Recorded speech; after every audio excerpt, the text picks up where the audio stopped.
The schoolhouse has always been an essential part of every community, and in the early days, the church or school were often the first public buildings to be erected. Montrose School was originally built in 1907 at Craig's Crossing to house the railway construction manager. 2 years later, Jim Craig bought the cabin from the CPR with the intention to open a school there. The school inspector was not going to approve the school, so Jim then announced that he planned to call it Montrose School. The inspector smiled, saying that Jim was quite a diplomat, for the inspector was from Montrose on Prince Edward Island.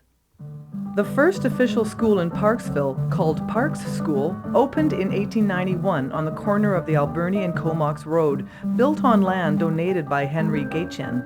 Gaitchen used to do the teeth pulling here for anybody who wanted a tooth pull. A rusty old pair of forceps, and you pull your tooth out, and that was all there was to it.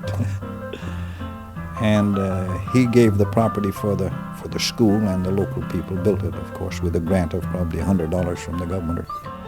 But in order to get enough children, or pupils, they had one child underage, and they had a man 32 years of age who used to sit on the steps and smoke his pipe at recess and at dinner time to get enough pupils to warrant a teacher. By 1913, Parksville's children had outgrown the Park School, and the McMillan Street School was then built on property donated by Mrs. Hurst, who had 6 children herself.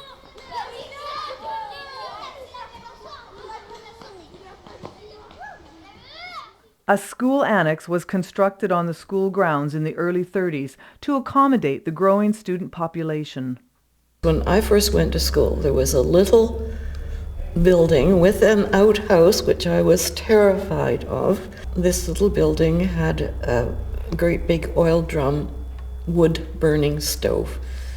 And if you were sick, you got to sit close to it, of course, and roast half to death. I went from there to what is now the Arts Center, and I ran love notes between the teachers,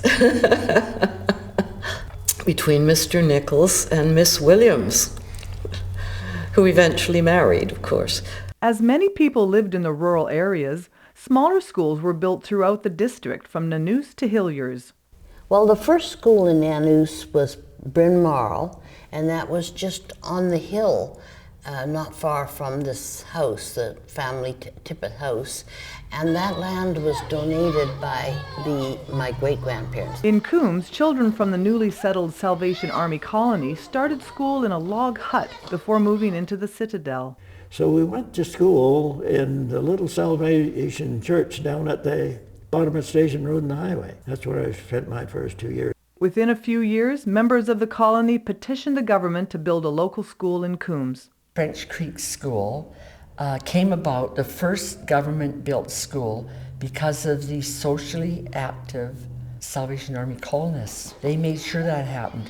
So French Creek School opened its doors in August 1912, before Qualicum, Parksville, Hillier, or Arrington ever had their government school open. Arrington School was built in 1915 and remained open until 1970. With an influx of population after World War I, Hilliers opened its school in 1920.